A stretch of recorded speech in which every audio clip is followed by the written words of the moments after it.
Day to day, बाकी सारे उन्होंने रिलीज किए हुए।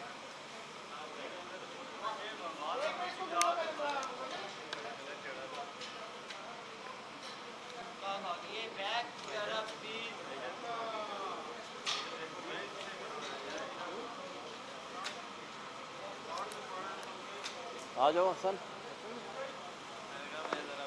अवॉइड करते हो, चलें सर इधर हो जाओ सर, उधर दूर हो जाओ, आप इधर आ जाओ।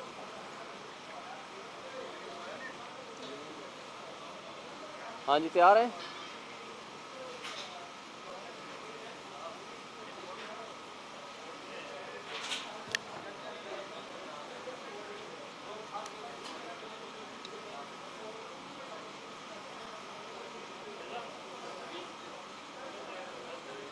क्या हाल है? Sir sir अलहमदुलिल्लाह।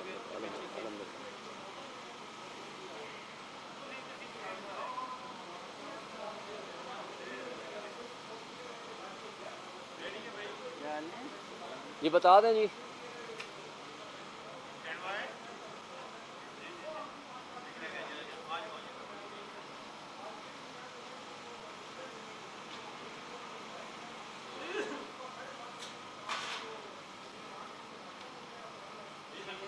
ओके जी। अच्छा सर, एक तो ये बताइएगा कि आज की जो केस की समाअत हुई उस हवाले से, और दूसरा जो पार्ट होगा वो जो डायलॉग चल रहे हैं गवर्नमेंट और आपके, उसके हवाले से बताइए कहाँ तक क्या सोच। बिस्मिल्लाहिर्रहमानिर्रहीम। आर्मी एक्ट के हवाले से जो केसेस चल रहे हैं, क्योंकि ये मैटर सब जुडिस है इसलिए मैं मुहतात अंदाज से बात करूँगा। एक बात वाज़े और तय है, वो ये है कि दुनिया का ये उसूल है, सिर्फ पाकिस्तान के कानून और आइन का नहीं, दुनिया का ये उसूल है कि कोई एक शख्स या कोई एक इदारा या कोई एक डिपार्टमेंट खुद मुद्दई, मुस्तगीस, गवाह, जज, ज्यूरी और एग्जीक्यूटेंट नहीं हो सकता। यहाँ इस केस में 9 मई के हवाले से जो कुछ कहा जा रहा है, 9 मई का सिंपल फार्मूला ये है कि आप कहते हो कि हमारे पास नाकाबिले तरदीद शवाहिद मौजूद हैं। उसका नतीजा क्या हुआ? नतीजा ये हुआ कि पेशावर की दहशतगर्दी की अदालत ने, टीसी ने उन तमाम मुल्ज़मान को बरी कर दिया। सरगोदा के जजेस ने उन तमाम मुल्ज़मान को, मियांवाली और सरगोदा को बरी कर दिया। और इसी तरह बाकी भी बहुत सारे केसेस में आपके सामने कोई एविडेंस नहीं ये पेश कर सके, और जिन लोगों को वहाँ बरी कर दिया गया उनको यहाँ आर्मी एक्ट के मुताबिक सज़ाएं दे दी गई। और आर्मी एक्ट के तहत जो सज़ाएं हुई हैं, अभी तक किसी का आर्डर जो कि पाबंद हैं वो सामने नहीं लाया जा सका। अब जिन ग्राउंड्स पे, जिन एविडेंसेस पे या जिस बुनियाद पे आर्मी एक्ट के तहत सज़ाएं हुई हैं, उनका आज तक वजूद सामने नहीं आया। जब आपके पास आर्डर्स नहीं हैं तो वो कौन लोग हैं जिन्होंने वो मर्सी पटिशंस जो हैं वो उठा करके वो पब्लिश कर दिए हैं? तो क्या ये ऑफिशियल सीक्रेट एक्ट की वायलेशन नहीं है? और अगर नहीं है तो भाई सबसे पहले वो ऑर्डर तो पेश करो, वो एविडेंस तो पेश करो कि किस कंसिडरेशन पे आपने ये फैसले किए हैं। और फिर इमरान खान ने बड़ी सिंपल बात की है, भाई वो सीसीटीवी फुटेजेस जिसने चुराए हैं वो तो सामने ले आओ ना कि वो कौन है। और मैं बड़ा बांगे दोहल ये कहता रहा हूँ कि जिसने 9 मई का वाक़या कराया उसी ने 9 फरवरी का इलेक्शन चोरी कराया। उसमें एस्टेब्लिशमेंट मुलव्वस है, उसमें ये कठपुतली मुलव्वस हैं, उसमें जो लोग मुलव्वस हैं। इस पे खान साहब कहते रहे हैं कि it is a black sworn event, यानी आपने इसको इनिशिएट करा करके किसी के खाते में ये मैटर डालना था। और फिर एक बात और मद्देनज़र रहे, 9 मई का स्टार्ट कहाँ से होता है? 9 मई का आगाज़ होता है कि जिस दिन इमरान खान साहब घर से निकलते हैं तो वो ये अपना वीडियो पैगाम जारी करते हैं कि जिस दिन जब भी मुझे ये वारंट ऑफ अरेस्ट दिखाएंगे उसी वक्त मैं गिरफ़्तारी दे दूंगा विदाउट हेजिटेशन।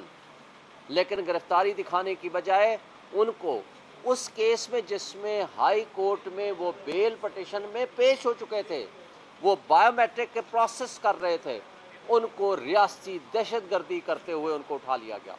और आपको ये भी याद होगा कि जिन रेंजर्स ने उनको उठाया तो कहा गया कि जनाब नैब का जो वारंट ऑफ अरेस्ट था वो एग्जीक्यूट हुआ, तो कहा गया कि जनाब नैब को बुलाया जाए। नैब वाले आते हैं तो कहते हैं जी हमें तो पता ही नहीं, हमने तो नहीं किया, हमने तो ये वारंट भेज दिया था मिनिस्ट्री ऑफ इंटीरियर में। सेक्रेटरी इंटीरियर को बुलाया, उसने कहा जी मेरे तक तो ये इनका लेटर ही नहीं मिला।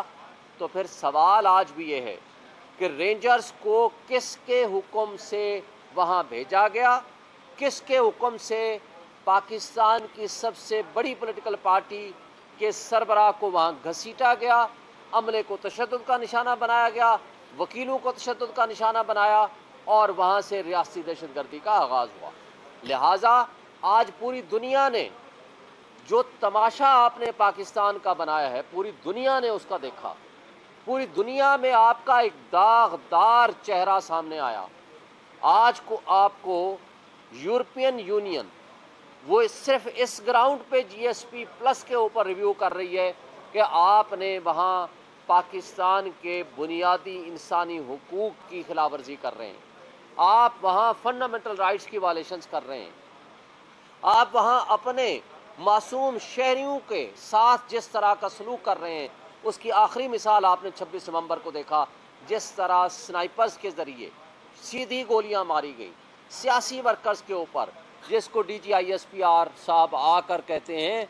अब पहले तो बहुत सारी कभी डिजिटल दहशतगर्द, कभी माशी दहशतगर्द, कभी कौन से दहशतगर्द, अब उन्होंने एक नई टर्मिनोलॉजी बना ली जी, सियासी दहशतगर्द है। खुदा का खौफ करें। आपके वो मुहब्बे वतन जो आपके सो कार्ड मुहब्बे वतन कहते हैं जिनको आप, वो तो कोई जजीरा पता चलता है, हम आपके ज़रिए इंफॉर्मेशन आती है, हमें तो कोई पूरी तरह भी नहीं पता। कोई ऑस्ट्रेलिया में किसी के जजीरे हैं, कोई बेल्जियम में जजीरे बना रहा है, कोई दुबई में अपने महल बना रहा है, कोई लंदन में बैठा हुआ है। भाई अगर आप इस मुल्क को जन्नत बनाएं तो इस जन्नत में 25 करोड़ आवाम भी रहें, आप भी रहें, और आपको कोई सिक्योरिटी की ज़रूरत ना पड़े। और जो वाक़या रात कल खुशदार में हुआ है, हम उसकी मज़म्मत करते हैं। भाई ये दहशतगर्दों के ख़िलाफ़ आप अपनी एनर्जी इस्तेमाल करो। आज पूरे पाकिस्तान में तमाम इदारे, इस्टेब्लिशमेंट और तमाम इंटेलिजेंस एजेंसीज सिर्फ PTI और उनके वर्कर्स के पीछे लगे हुए हैं, और तमाम एंटी टेररिस्ट डिपार्टमेंट, जो एंटी टेररिज्म काउंटर डिपार्टमेंट जो बने हुए हैं, वो सारे के सारे इदारे सिर्फ PTI के ख़िलाफ़ लगे हुए हैं। 99% FIR सारी के सारी PTI के वर्कर्स के ख़िलाफ़ है। मैं ख़ुद आपके सामने खड़ा हूँ। 19 FIR पिछले एक साल में इलेक्शन जीतने के बाद मेरे ख़िलाफ़ दर्ज की गई हैं, और उससे पहले कभी कोई FIR नहीं। और पाकिस्तान की तमाम बार काउंसिल और बार एसोसिएशन को मैंने हेड किया हुआ है। लेकिन ये जिस तरीके से मुल्क को आगे लेके जा रहे हैं, आपने वो देखा है। अब तो टेस्टेड रिपोर्ट्स आई हैं, ये कहते हैं जी हम मईशत को आगे लेके जा रहे हैं, और $1 बिलियन के पीछे ये भिखारी बने होते हैं। $1.62 बिलियन का लॉस सिर्फ इंटरनेट बंद करने और उसको स्लो डाउन करने से हुआ है। इन बदबख्तों से पूछें, इन कठपुतलियों से, इन अर्दलियों से पूछें, आप सवाल करें, इसका पाकिस्तानियों का ये जो नुकसान किया है, जो यूथ का नुकसान किया है, नौजवानों का नुकसान किया है, हमारे कारोबार का नुकसान किया है, इसकी ज़िम्मेदारी किसके सर आएगी? $1 बिलियन जो इन्होंने पिछले साल गंदम स्कैंडल में खा गए हैं, वो आज गायब हो गया है, और आप लोगों ने भी उस पर बात करनी अब छोड़ दी है, लगता है आप भी मायूस हो गए हैं। उस पर पूछें उनसे कि वो कौन जिम्मेदार है, उसकी रिपोर्ट कहाँ है। उससे आगे चलें, अभी पिछले एक साल की रिपोर्ट, 1,30,00,000 अफराद मजीद सतह गुर्बत की लकीर से नीचे चले गए हैं। तकरीबन निस्फ आबादी सतह गुर्बत की लकीर से नीचे चली गई। वो क्यों है? इसलिए कि ये माशी तबाही ये इसलिए ला रहे हैं कि आपने, अवाम ने तो इनको वोट नहीं दिया। अब इनको जो कठपुतली को मुसल्लत करने वाले हैं, ये सिर्फ उसकी खुशनुदी के अलावा इनका काम ही कोई नहीं है। तो जो जमहूरियत के बग़ैर, आइन के बग़ैर, कानून की हुक्मरानी के बग़ैर और निज़ाम इंसाफ की दुरुस्तगी के बग़ैर दुनिया में कोई तरक्की नहीं करती, दुनिया में कोई इन्वेस्टमेंट लेकर नहीं आता, और तरक्कियाँ इन्वेस्टमेंट के ज़रिए कारोबार पैदा करती हैं और वो रोज़गार पैदा करती हैं। इसके बगैर कुछ नहीं होता। आज आपके लोग ब्रेन ड्रेन हो रहा है, जो पढ़ा लिखा बंदा है वो मुल्क से बाहर जा रहा है जिसको मौका मिलता है, और जो पैसा है वो मुल्क से लेके बाहर चले जा रहे हैं। ये आपके ऊपर मिसट्रस्ट है, इन कठपुतलियों के ऊपर, इस निज़ाम के ऊपर, इस फरसूदा निज़ाम के ऊपर। एक सवाल हुआ था कि मुज़ाकरात का, देखें खान साहब ने इससे पहले कहा था कि मुज़ाकरात उससे होने चाहिए जिसके पास अख्तियार भी हो। अब आपको पता है कि अख्तियार के बारे में कल इरफान सिद्दीकी ने ख़ुद कहा है कि जनाब हमसे वो मुतालबा करें जिसका हमारे पास अख्तियार भी हो। भाई अगर आपके पास अख्तियार इतना नहीं है कि आप मुज़ाकराती कमेटी को खान साहब से मुलाकात करा दें, तो मुझे बताएं तो तुम कठपुतली फिर अर्दली बैठे किस लिए हो? रिज़ाइन करो ना।